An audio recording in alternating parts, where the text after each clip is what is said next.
Bonsoir à tous, j'espère que vous allez bien. Ce soir, nous allons parler de communication.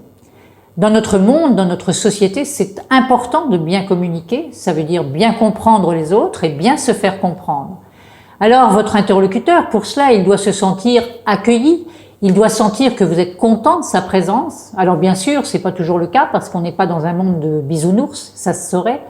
Mais si vous percevez que la personne est embêtée en face de vous, évitez d'être dans le jugement parce que ça génère une énergie qui n'est pas très saine. Il faut donc compatir et adapter votre comportement. Si la personne est triste, soyez à l'écoute et soyez attentif. Bien sûr, on n'est pas toujours en accord avec son interlocuteur et on a évidemment le droit d'être en désaccord. Mais vous avez aussi le droit de dire simplement ce qui vous contrarie et pourquoi. Soyez donc ouvert.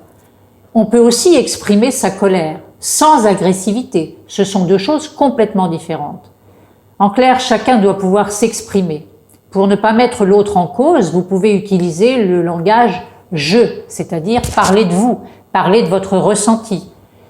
Si vous dites par exemple « mais tu as vu comment tu te comportes », il y a de fortes chances, comme vous mettez votre interlocuteur en cause, qu'il soit sur une attitude défensive.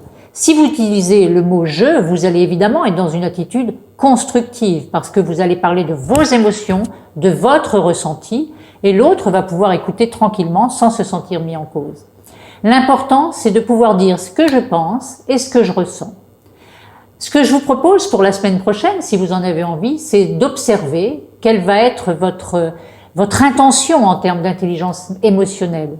Vous allez vous mettre, qu'est-ce que vous allez mettre en place? Et je vous propose aussi de prendre une situation qui a déclenché une émotion assez désagréable. Rappelez-vous qui était impliqué.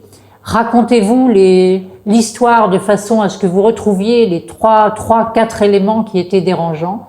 Et imaginez quel aurait pu être le résultat avec un autre comportement. Vous verrez, je suis sûre que vous allez trouver la solution, bien sûr. Je vous propose d'ici là de vous retrouver dans 10 jours. Je vous dis à très bientôt et merci. Vous pouvez me retrouver sur Facebook tous les soirs parce que j'écris quelque chose sur les émotions et d'autres sujets. Et vous pouvez aussi me retrouver sur mon site internet catherine-aubert.com. Merci.